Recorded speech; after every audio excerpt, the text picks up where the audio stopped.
This is Deeper Than the Cuts. We are back at Executive Cuts and More in Detroit, right outside of downtown Detroit, and I'm joined by Dewan, D'Angelo, T. Yes, sir. Yes, gentlemen. sir. In this segment, let's talk about the Detroit Lions. Yes. And the reason I want to talk about the Detroit Lions, not only because, yes, they are the talk of the town, they are the talk of the NFL, but I've been coming here for roughly 8 years since I've been back home, and we've had countless conversations about the Detroit Lions back in the days of Matthew Stafford, now Jared Goff. I used to go back and forth. D'Angelo, you and me in particular, used to go back and forth all the time about, yes, they're going to be good. It's going to happen. So let me step aside for a moment, and let's just get your candor, guys, on how you feel about the team and where it's headed. Well, I personally feel that the Lions are going to make a run in the playoffs. Okay. I really believe that. And I've always said I would talk to my dad a lot about changing the culture. Mm-hmm. And the culture has changed. Like, I was one to go on record and say I made fun of Dan Campbell, the kneecap thing and all of that. It was hilarious. Yeah, it was. So I made fun of him, but I'm not beyond correction. Uh-huh. He came in, changed the personnel, changed staff, and now we believe. Everyone believes. They're going into the playoff run they're going into the last stretch of the season. Making a with great push. Confidence, making a great push. And the great teams turn it up around this time. The mediocre teams, they stay the same. And I've noticed the change in, the play calling and changing in defense and just the confidence when they get out there. So, with that being said, Dewan, you touched on the play calling. Yes. And this is one area of the play calling that is a bit nerve-wracking for all of us, I think, most of us at least. The fourth down attempts. Am I alone? No, you're not. But winners win. Winning is winning. And the winning mentality goes into play calling. Mm-hmm. In one of the games on 4th and 2, when they played the Chargers, Dan Campbell went for it. And his may have been a little nerve-wracking, but his mentality was, we're going to win and not give the ball back. The old Lions would have kicked the field goal, probably missed it, and lost the game. So that's the difference in the mentality. So I'm riding with Dan Campbell on that. Riding with Dan Campbell for sure. D'Angelo. Speaking to the mentality of Dan Campbell, what I have to say really and truly, I like his mentality. Okay. Personally. Mm-hmm. I like his mentality.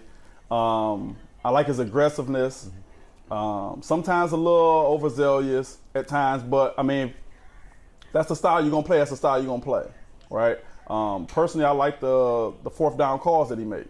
Most of the time, he makes the right calls. Most of the time, I'm gonna be honest. In that Chargers game, I did think that was like, but it's clear he didn't trust his defense. And he didn't trust his kicker. So it was really a no-brainer for him because he didn't want to give the Chargers the ball back. They went on 5 straight scoring drives. Shootout. Yeah, it was a shootout. 5 straight drives of 95, 75 yards. So it was like, I can't give them the ball back because my defense is not playing good enough today to stop them. Mm-hmm. And so he wanted to milk the clock out.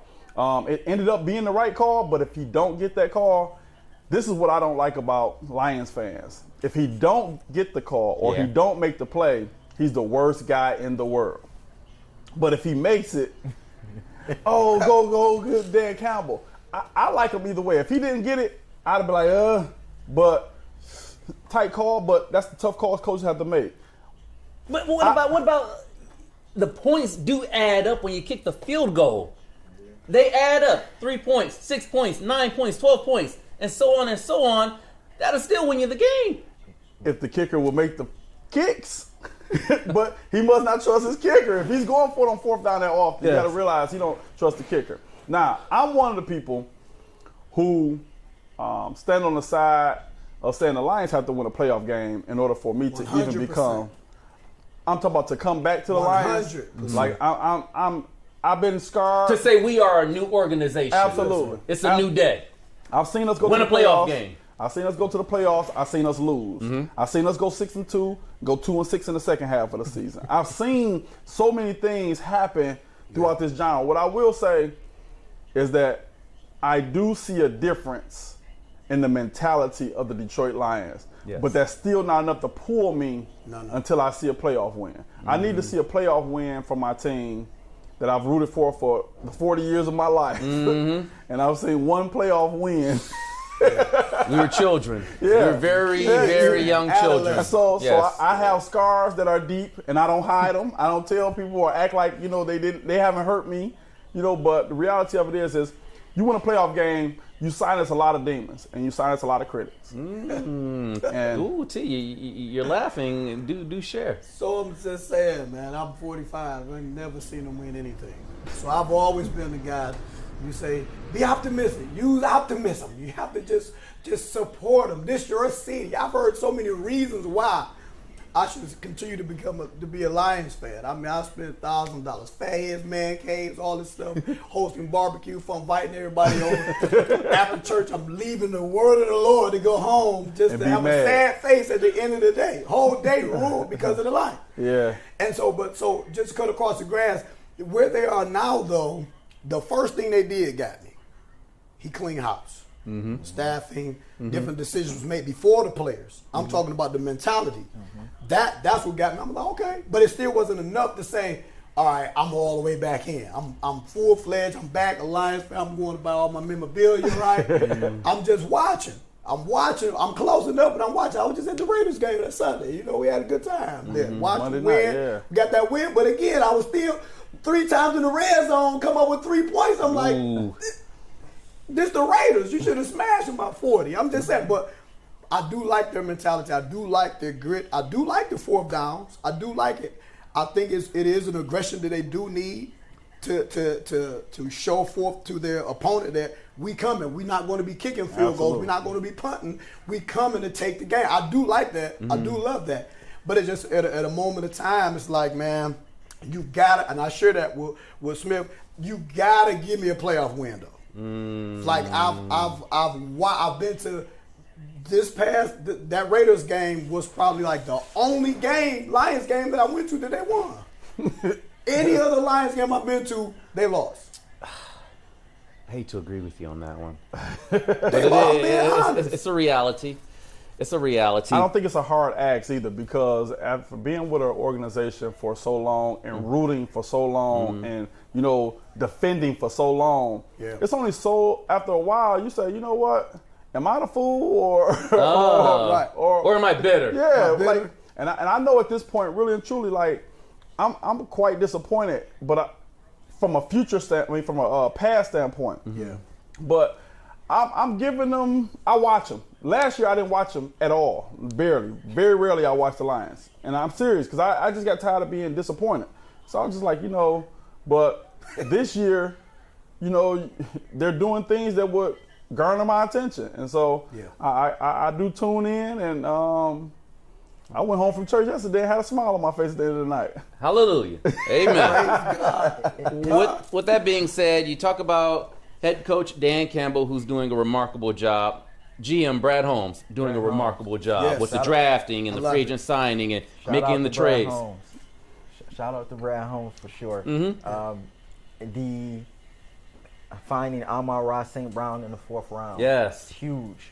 You go and get Laporta and the trade up. And what I like about Brad Holmes is he beats to his own drum.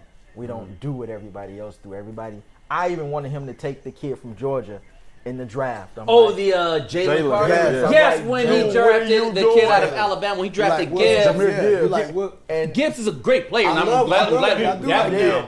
But my mind could not get past that. I was a little angry. Because I was thinking Carter, I'm probably with you, Dewan, where I'm thinking Carter and then Hutchinson on that defensive line, like, whew, that'd be monstrous. Nice. Yeah. Right. But he said we sticking to our guns and we doing things our way, and I respect that. And also my expectation, because when you have different levels of expectation, then it garners a different performance. Because before it's like, oh, okay, they were in the game, good job, Lions, but you didn't win. But they were in the game, but now it's like if they go down in the red zone 3 times and don't score, I'm like, what's going on? Like, what are we doing? Yeah. So we all suffer from a little. The positive side I will say about the Lions, if you know, I had my criticism over the years. Oh my! I'm talking about heavy criticisms, and it was warranted. I didn't make up anything. I just told truth and I told stats. And so when you see something different, you can say something different, right? Okay. And so what I will say is I can appreciate how the Lions offense is good enough without having stars. There are no stars at any of our like receiver positions. Amon St. Brown is a beast. I love him. He's amazing. But he really would be better in the 2 position than the 1. If we had a big one, a tall 6'5", 6'4", 1, he would be even deadlier. But even with all those skill positions, Montgomery love them, Gibbs love them, but they're not like superstars.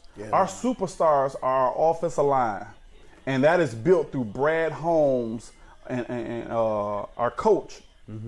They were able to see what needed to be done in the trenches, and it will make the guys that are not as skilled, as you would say, as no knock at them. No, none at all. But it makes them better because the quarterback has time, the running back has holes, and they're able to move up and down the field. And so our stars on the offensive line. Absolutely. It's shedding light on the offensive line, which is highly, highly underrated in the sport of football, Absolutely. in the game of football. Absolutely. The offensive line rarely gets enough credit for the work they do, especially when they are elite. Decker, Ragno, Panay, Sewell, man, they are pushing the line. And it's making Jared Goff that much of a better quarterback. If a quarterback got time, Mm-hmm. they'll pick you apart. And we're seeing it where you get Laporta down the field, you get Amon St. Brown time to run, you get Reynolds time.